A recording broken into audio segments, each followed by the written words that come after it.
Millions of millennials want to have children, but can't afford them. Hello guys, and welcome to another episode of Thinking Out Loud.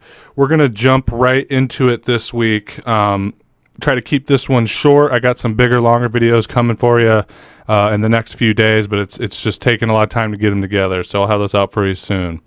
But this week we're going to talk about this article right here from The Guardian. Says, it is devastating. The millennials who would love to have kids but can't afford a family. They are working 3 jobs, changing careers, or moving to faraway areas with affordable housing in order to drum up enough money for children of their own. Sadly, the numbers still don't add up.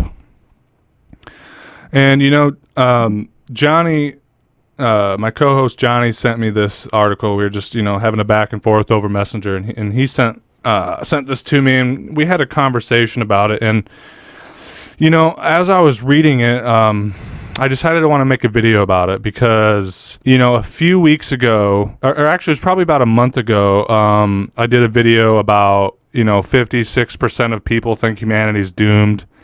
And I had a specific subscriber, drop a comment on a thread on that video, that she asked some very, poignant and existential questions. And, one of the questions she asked me, personally, was, do I ever regret having my daughter because of the world that she's going to be forced to come up in? And she also asked, do I plan on having more kids? How do I feel about that? And so, and I responded to her comment. I don't know if she saw it or not. If you did see it, go ahead and drop a comment. Let me know that you saw my comment. But reading that comment, talking to Johnny, talking to my girlfriend about maybe wanting kids in the future. I just really wanted to make a video about this article because I think it brings up some very existential or profound questions. About the future, about parenthood, and really what our current economic system is doing to parents, is doing to people that would like to be parents. I wanted to read some of this article like I always do, and then have a discussion about how the current economic system we live under is shattering futures, is stealing dreams, is making concepts like the American dream completely infeasible, like a fantasy to people. And keep in mind, this Guardian article, it's a really great article. If you want to read it, you got the thumbnail here. Just go ahead and Google that. It's a really thought-provoking article. It's longer, so I'm only going to take just a few snippets out of it. But it has some really good, anecdotes and interviews from, just individual people, particularly living in the United Kingdom, like I said, that they just kind of share their stories about wanting to have a family, about wanting to have kids, etc., and really just knowing that they won't be able to afford it. So if you want to check it out, I'll drop the link in the comments box here as well. So, but yeah, without further ado, guys, let's go ahead and jump in this. It says, people need to stop telling me to just get on with it if I want to have children, Jen Cleary says, clearly exacerbated. Most of my generation simply cannot afford to. Being childless is out of my hands, and it is devastating and frustrating reality. Cleary, a 35-year-old former teacher, is recounting how financial precariousness means that her dream of having a family may never come true. It is an experience that many millennials, defined roughly as those born between 1981 and 1996, have encountered. So yeah, like I was saying, between the comments I've got, the conversation I've had with my girlfriend, with other prospective parents, I can't tell you how many conversations I've had with women or young families that are freshly married, including like one of my best friends, where they would love to have a family, but at the end of the day, even working, some of them have nice salary jobs, even working nice salary jobs, or people that are maybe a little bit lower on the economic totem pole, working between the two of them, 3 to 4 jobs. They talk about wanting to have kids. They want to buy a house, and that's already, for some of them, out of the picture. They have the image that many of us have in our head, you know, a decent house, a car or two, financial stability, a fucking white picket fence, and the kids run around in the background, and all that good stuff, right? And I've talked to so many people that they just don't see it happening, you know, namely for financial reasons. No matter how hard they work, no matter, you know, how much they save, something ends up happening and the savings takes a hit. If they're lucky enough to get in a house with, you know, a mortgage and all that, there's always repairs on the house. The ends just never, ever seem to meet. And, you know, it's especially hard, it seems like, for some of these women, like the subscriber who commented on that video. She talked about, and you know, I'm sorry for oversharing here, I apologize, but you know, she talked about she's always dreamed of being a mother, but for her, maybe not a financial reason why she doesn't, but she looks at the state of the world, the politics, but namely in relation to that video, the climate catastrophe, the fires, the tornadoes, the floods, the pollution, the overcrowding in urban centers, the smog, you know, the list goes on. And you know, she looks at all that and she's like, I can't, you know, in good conscience get over the guilt in my heart about bringing a kid up in this world. And, you know, I talked to my girlfriend and I hope she'll, you know, I won't overshare here and I hope she'll, you know, forgive me for bringing this up. But, you know, I talked to her about it. And, you know, for me, I had a kid pretty young, not as young as some, but, you know, I got a girl pregnant when I was 19 and then, you know,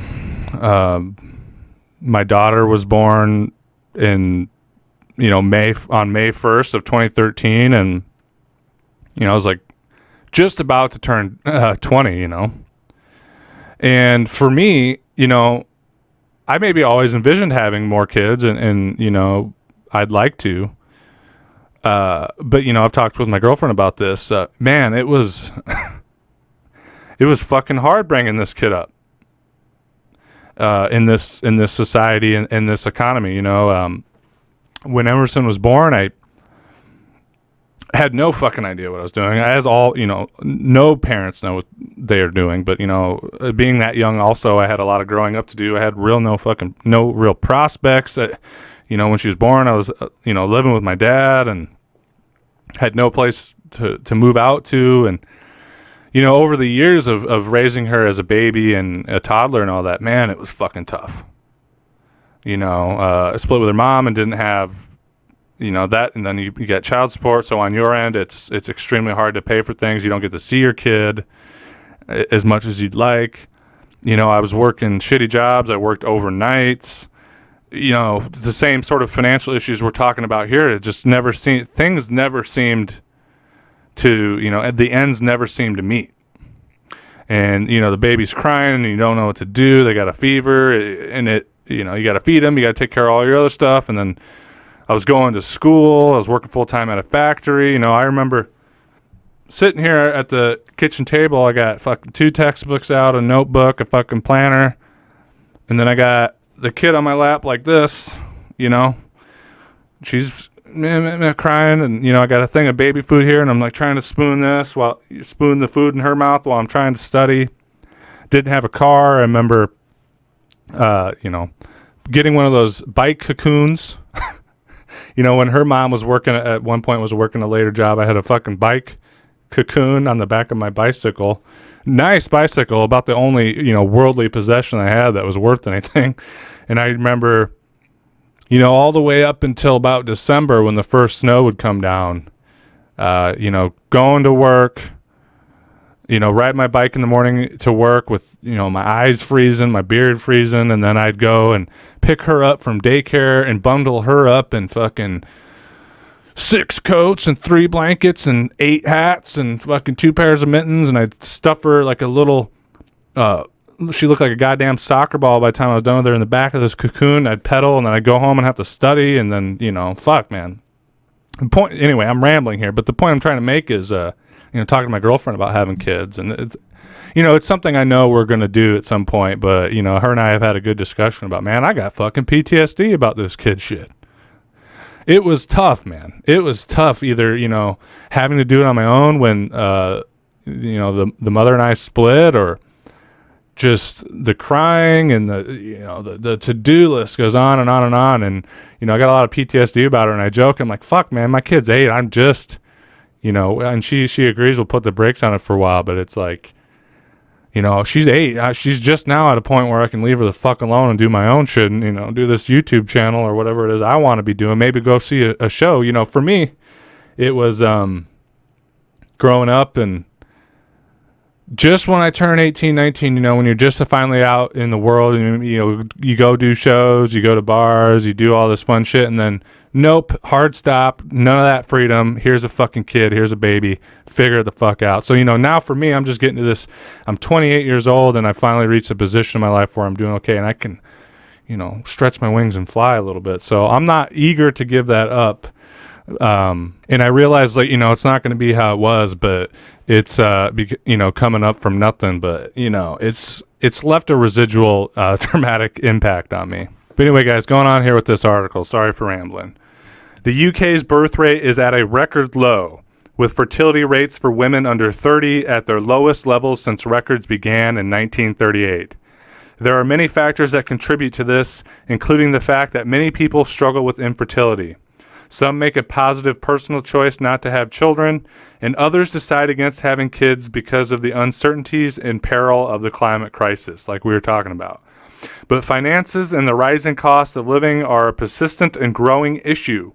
Just last month, the Labour Party chair Annalise Dodds pointed out that many people are being forced to put off settling down and having families thanks to cost pressures overseen by the current Tory government. Going on with us here, guys. 1 in 5 women are childless by midlife, including involuntary and by choice. And 80% of those, 80%, are due to circumstance, not infertility. So in the UK, 1 in 5 women are childless by midlife, right around the time that childbearing fertility starts to become an issue.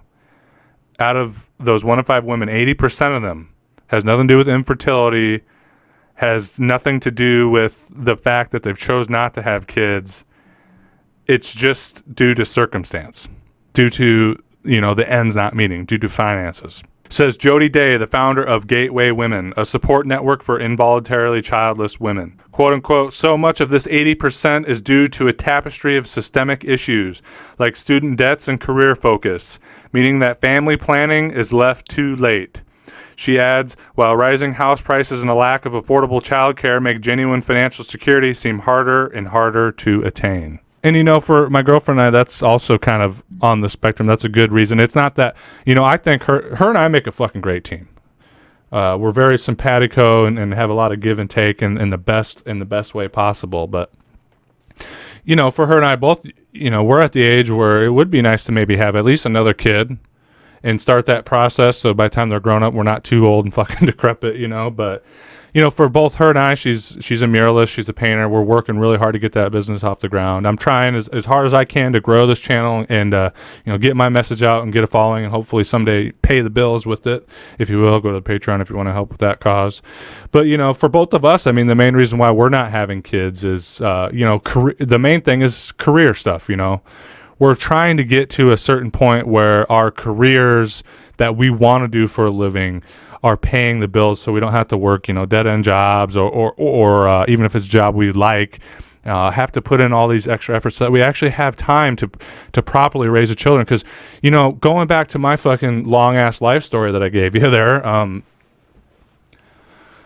when I was in it, I didn't think much of it. Between school and, working and all this, I was so caught up just trying to get to a certain point of financial security, get a car, blah, blah, blah, that I didn't really think much about what I was missing. But, if you want me to be vulnerable with you guys, which I know some of you appreciate on this channel, I'm 28 now. Emerson's 8. The best days of her childhood are gone.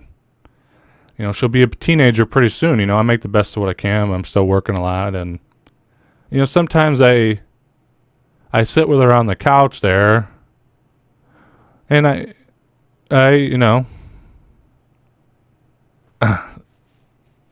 sorry, I tearing up a little bit, but I didn't think that would happen. But I had to work so hard and put myself through school, and I'm sorry, guys. Didn't. I missed a lot,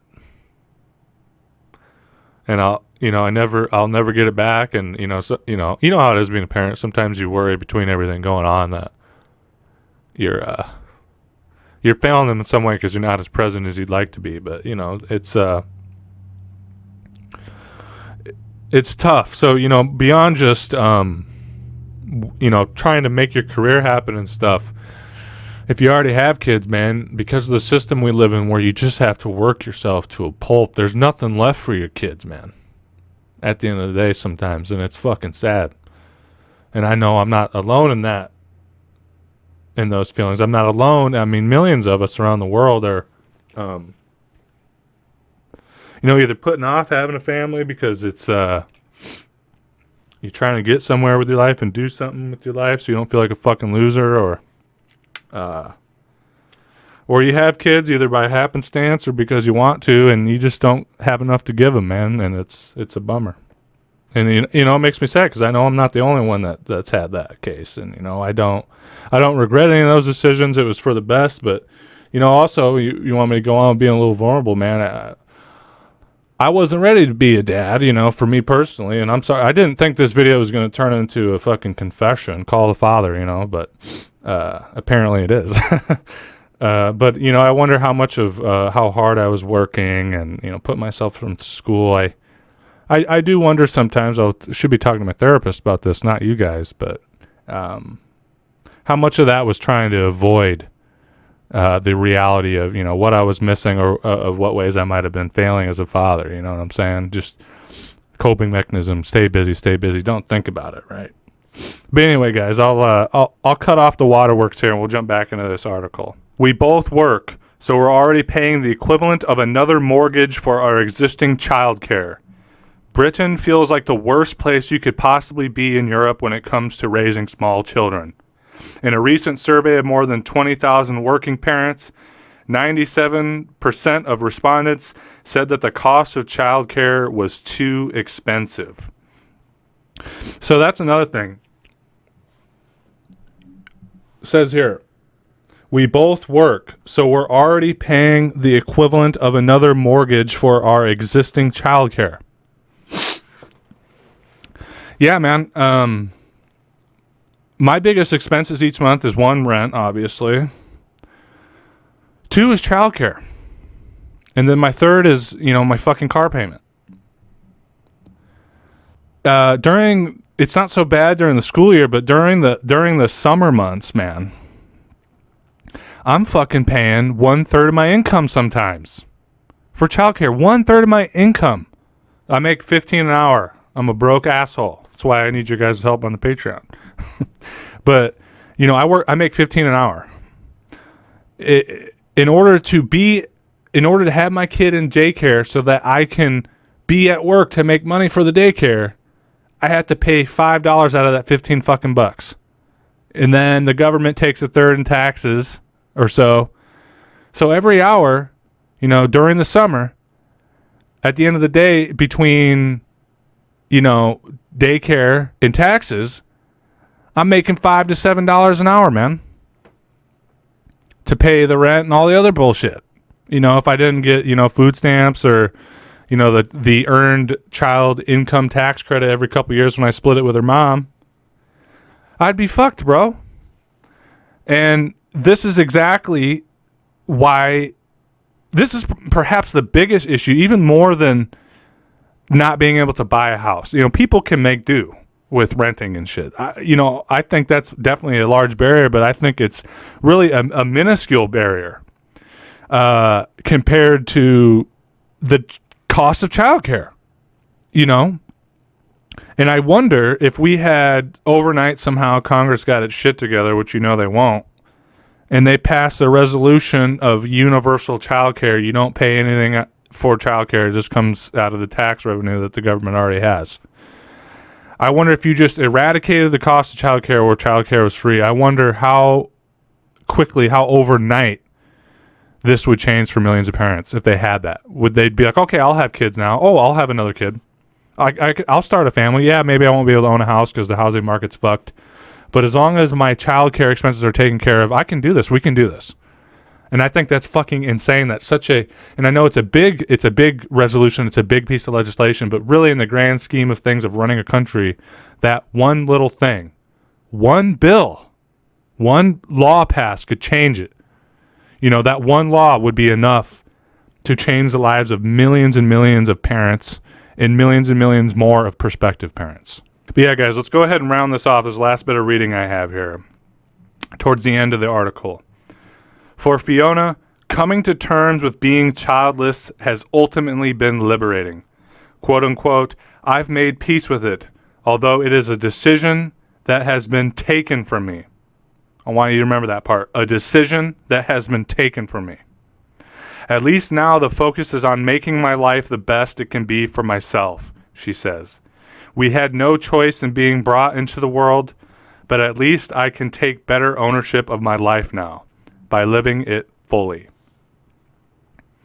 That line there, although it is a decision that has been taken from me. That's what I want to touch on here. With these conversations I've had with other women, with my girlfriend, with people that want to have families, that want to have children, but they feel that they can't because of economic pressures or because of the feeling that they need to culturally or societally to put their career first, etc. All these different things. A decision that has been taken from me. I want you to think about this. The rent's too high. There's no affordable childcare. You've been laden with student loan debt. You've been laden with credit card debt in order to have a minimal standard of living. You have a car payment. You have debt. Everybody got debt. Right. Lack of health care. All of it. Climate crisis. All of it. Any reason you can think of that is a barrier to you actually having the children that you'd like to have, to having the family that you'd like to have. The traumatic abortion that you had to go through, you and your significant other had to go through, because maybe you actually wanted to have that kid, but there was no way. So you had to go through a medical procedure that was traumatic to you both. Because people at the top are running the system for the sake of their own greed, monopolizing the housing markets, monopolizing healthcare, monopolizing childcare, stripping away social safety nets, stripping away retirement, all of it, destroying the planet because of pollution, because they're too greedy, and the bottom line says that they got to flout regulations that they can't transition from fossil fuels, et cetera, et cetera, et cetera. All those decisions made from the people on top has resulted in you paying the price, has resulted in the decision, the choice for you to have a family. The choice to have a family, perhaps the most inherently human desire and choice and want and need imaginable, going beyond even the time when we were Homo sapiens. That inherent, natural, biological, emotional desire to have a family is a decision that has been taken from you because of the greed of those at the top. And I don't think enough people look at it that way. I don't think they see it. I think people are survivors. This is what it is. This is what I got to do. But make no mistake, the decisions of those who own this country, that own the economic system, their greed, the wealth that's in their pocket, came from you. Because of the financial pressures they've put on you so that they can live in their fucking ivory towers and drive their yachts around the planet and drink Cristal champagne. They get to live that lifestyle, and in exchange, they take away from you the ability to have a family. They stole that decision from you. They've stolen that decision from millions of human beings all around the world. And when we think about that, we realize, it's another way that we realize how fucking tragic and inhumane this system is. How many crimes against humanity are perpetuated by it daily, things that we don't even think of, tragedies that we don't realize are happening.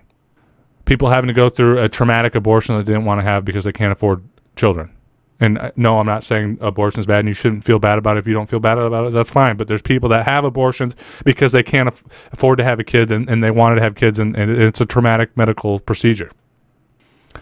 Not even just a kids thing. How much wasted fucking talent and skill and will and drive. You know, for myself, if we had a system where education was paid for and I didn't have to go into massive debt and my basic material needs were taken care of, and this is just me, one of billions probably, actually. You know, I'm a smart fucking guy. I love history. I love political science. If I had the opportunities without the laden of debt and the worry about having to make my material needs meet at the end of the day, I could have gone, dude, I'm a smart guy. I know I could have gone on. I could have got a doctorate in political science, a fucking doctorate, at least a master's. I could be a professor. But no, because of this system, because of, you know, no access to upward social mobility, you know, I got to put fish sticks on the shelves, man. Severely, you know, super self-actualizing work. I love it. But yeah, you know, I'm just, you know, not to make it about me again. I know I've already had the waterworks about my own life on here, right? But no, it's just one example. Not even just people foregoing having families, living the sort of life they want, but preventing millions, if not hundreds of millions, if not billions of people from self-actualizing and becoming the, you know, truest form of themselves as a result of the greed of a handful of people. But yeah, guys, that's all I have for you. You know, I sat down to make this video and I really wanted it to be a short video. I've been putting off recording some of these other ones that are bigger projects because they were so labor intensive, and I was like, fuck, you know, I'm trying to get all my thoughts in order, screenshots, you know, the whole drill, and sit down and do these bigger projects. So I was like, I'll do this one. It'll be short. It'll be 10 minutes. It's got 30-minute runtime on my end right now. So, but yeah, guys, you know, as always, drop a comment. Let me know what you think about this. And, you know, really, for some of my subscribers, if possible, if they feel like it, if they feel like being vulnerable and putting out their own stories about maybe foregoing having a family or foregoing growing their family or putting off a career due to economic restraints, any of that, you know, drop a comment and tell me about your story, how I shared my story with you guys, if you feel like it. If you don't feel like getting super personal, drop a comment. Let me know how you think. How do we change this? I mean, we talked about some of the things like having affordable, subsidized childcare. What else can we do to make the American dream, or the dream of the human dream of having a loving, whole family? What do we do legislatively, politically to make that happen? But yeah, guys, as always, it's super great hanging out with you. I'm sorry for not getting out content, you know, sooner. We've been super busy trying to get a mural up on the wall before Zoe heads to Las Vegas. So I apologize for that, but I got a lot of stuff rolling out. I'm going to be doing a lot of recording over this weekend, and we're going to keep them coming out for you guys. On a last note, I'd like to ask for you guys' help. If you can support us financially on Patreon, that would mean the world for me. To me, make a huge difference. You can join the Patreon for as little as $3 a month. So, but yeah, as always, guys, it's been nice hanging out with you. And until next time, I'll speak with you again soon. Bye. Yes, I know. And I know.